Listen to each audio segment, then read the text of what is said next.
Salam əziz şagirdlər, hər birinizi salamlayıram. Bugünkü mövzumuz çox maraqlıdır. Çox təəssüflü olsun ki, şagirdlərin əksəriyyəti bu məsələni göz ardı edirlər, yəni fikir vermirlər. Ona görə də nəticələrimiz bəzən yaxşı olmur. Mövzumuz yuxu və düzgün qidalanmadır. Bəzən şagirdlər deyirlər ki, az yatım, çox oxuyum, nəticəm yaxşı olsun. Və çox təəssüflər olsun ki, bunu edən şagirdlərin sayı çoxdur. Bu mövzuda mənə valideynlərin şikayətləri gəlirlər. Ay müəllim, mənim övladım az yatır, çox oxuyur ki, nəticəsi yaxşı olsun. Bunun nəticəsi necə olacaqdır? Amma müəyyən zamandan sonra baxırıq ki, bu qədər vaxt ayıran bir şagirdimizin, övladımızın nəticəsi yaxşı deyil. Gəlin görək, əziz şagirdlər, alimlər bizə bu istiqamətdə nə məsləhət verə bilər? Alimlər 2 şagird üzərindən təcrübə aparıblar.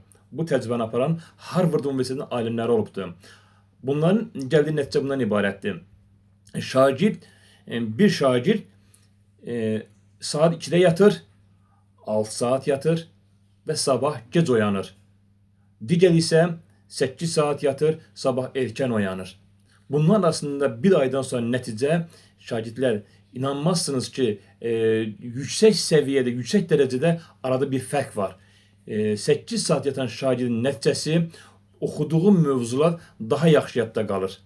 Və bunlar bunu unutmurlar. Oxuduqlarını unutmurlar. Yaddaşları güclü olur. Səbəbi nədir əziz şagirdlər? Çünki beyin heç bir zaman yorğunluğu sevmir. Beynimiz sürətli düşünməyi, əgər 8 saat yatarıqsa, nəticəsi bizim üçün beynimiz sürətli düşünəcəkdir. Güclü yaddaşımız olacaqdır, dərsdən zövq alacaqdır. Və alimlərin son olaraq gəldiyi nəticə bundan ibarətdir ki, 6 saat yatan şagird müəyyən zaman içərisində dərsi olan marağı aşağı düşür. Oxumaq istəmir.